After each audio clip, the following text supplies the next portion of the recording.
walked in with a child who was now much older, and she was carrying a newspaper. She said, "Doctor Saab, ये आप ही की picture है." The news item was saying that some 800 or 850 gram child has been saved in a government medical. I said, "Yes." So now you tell me, आपने तो you earned your name and fame. Now this child is 5 years old. I am educated, I cannot go to a job. My husband has left me. I have aged parents who are here tomorrow, they may not be tomorrow. I cannot take a job because of this child. Did you tell me that while you were doing all the things for the newborn in NICU, this is going to be the result? Frankly speaking, 20 years back, I felt very guilty. I understood that we in newborn deal only with 28 days. But if you are cooking a food, you must taste it.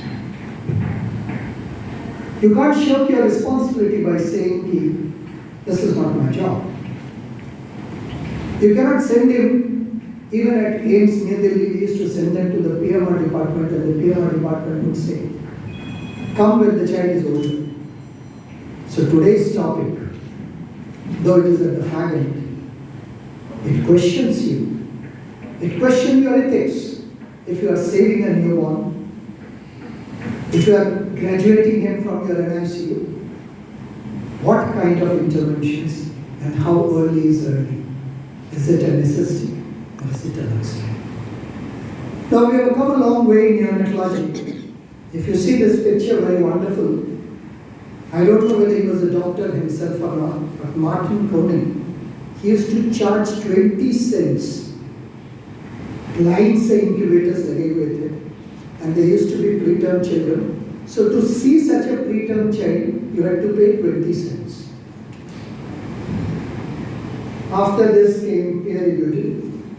But a very, very strange thing, the President of America, the year was 1963, Frederick Rover Kennedy, John F. Kennedy's son, was born on 7th of August and died on 9th.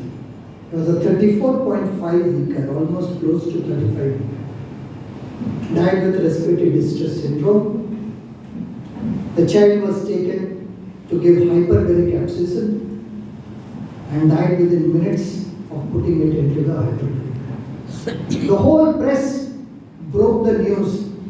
Presidents of America's 1.5 kg child, 34.5, you are talking about going to the moon, you cannot save a newborn. And that changed USA, because immediately the government woke up कि अगर हमारे president का बच्चा ही नहीं बच रहा है.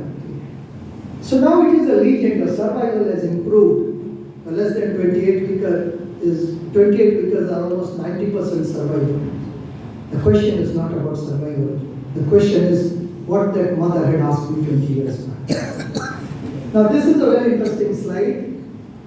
It tells you that in your NICU, SNCU, you can have term AGA children, which will be the largest base of the pyramid, then term SGA, then preterm AGA, then term AGA, then preterm AGA, and lastly the preterm small for gestation age. Now as you go from below up, the chances of complications beyond survival increases. So there is a linear thing that death also increases, and there is increasing risk of long-term disability. How do we address this? In India, we have about 13% preterms, that's the tip. For all of you, preterm SGA is much lesser than preterm AGA. Now, to address this, I wish there were a lot of young doctors to understand this, because this took me a lot of time to understand. Now, all of you know that the neurons, they are close to the ventricle what is known as the germinal matrix. So if you imagine the lateral ventricle just above the head of the caudate nucleus, below the ependyma, there is a layer which is known as the germinal layer, from which all neurons and glial cells, that is non-neurons, they arise. How much they arise? In the 40 weeks, 100 billion neurons, that is 100 times the population of this country, and 100 billion glial cells, both will be generated there, and they will go to the cortex. Now, what is very important for us to remember what that mother asked you, that in the first and the second trimester, there is proliferation and migration of the neurons, but this is not dependent upon any kind of sensory stimulation. That means whether this mother is an American, whether the mother is a Rajasthani, whether the mother is a Bengali, irrespective of the cultural practices, it is experience independent. This 100 billion cells will go, form and will migrate. They are destined for that. But here comes the third trimester. This is entirely sensory dependent. That means when the mother, when I say early intervention, how early is it? This is sensory dependent. That means if there is a mother who is relaxing in the third trimester, the chances of her child's growth is much better in terms of cognitive output. If there is a mother who starts speaking to her child, start interacting with the child, is not emotionally stressed, then the third trimester, where there is a growth of axons and dendrites, this will occur better. Because this is the area of sensory sensitive and sensory driven. There is a Sanskrit word, Gyanendriya. Indriya means sensory organs. Gyan means knowledge. So, the sensory organs of the newborn is already well formed by third trimester. That is how nature has destined. It can listen, it can see, it can smell, it can touch. It has a vestibular. All these senses are well formed. You cannot see the baby because there is a curtain. But beyond that curtain, there is a brain which is sensing information. And when it is sensing information, this is encouraging the growth of axons. So, if my resident doctor who is pregnant and I am taking to her task, I am punishing her. Actually, I am not punishing her. I am punishing the mother. Don't quarrel with a pregnant woman. Don't give any hardship to a woman, even if she makes a mistake. Because your quarrel, your words are going to hit the cognition of the baby who is completely lost. So then comes the synaptogenesis and coordination. So if you have understood this third trimester is a period of lot of intervention which you can do either way because this is sensory dependent. Thereafter, this 100 billion neurons have come. What is going to happen now? Now they are going to connect to each other. That is intelligence. For a long time, when we were students, we were told intelligence is genetics.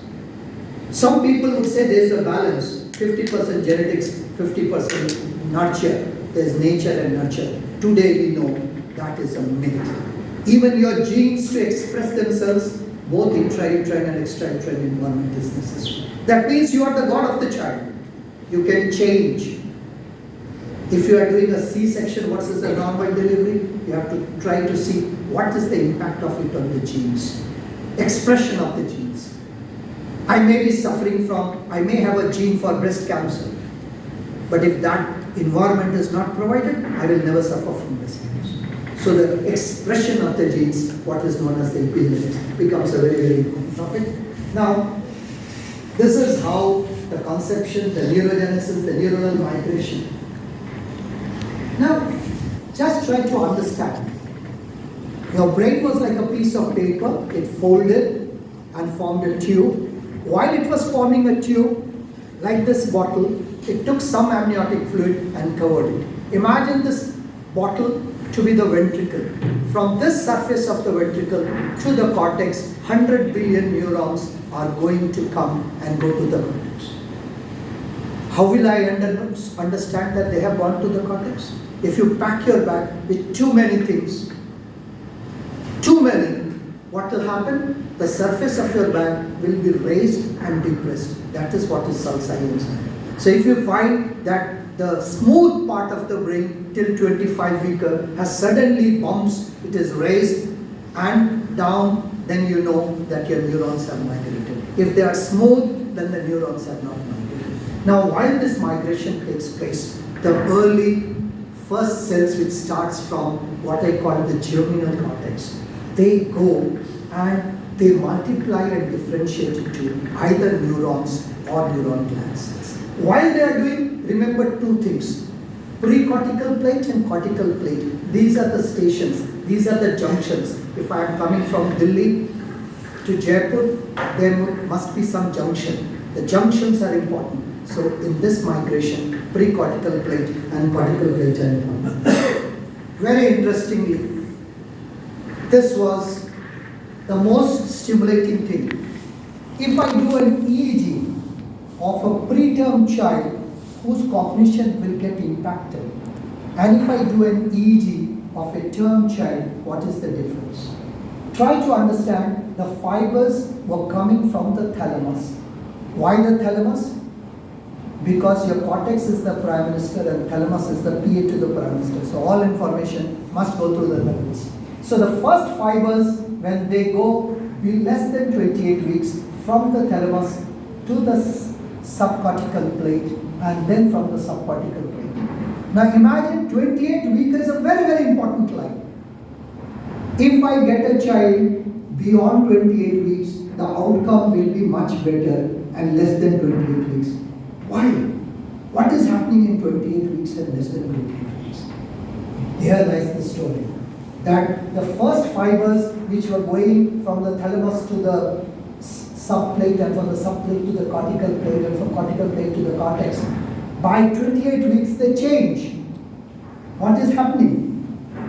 They are directly going both to the subplate and cortical plate. If I do an EEG, for the first time the sleep is no longer flat. From 28 week onwards, the child will have two kinds of sleep: active sleep, quiet sleep. If I do the EEG waves, before 28 weeks it was discontinuous, then suddenly it will change to continuous.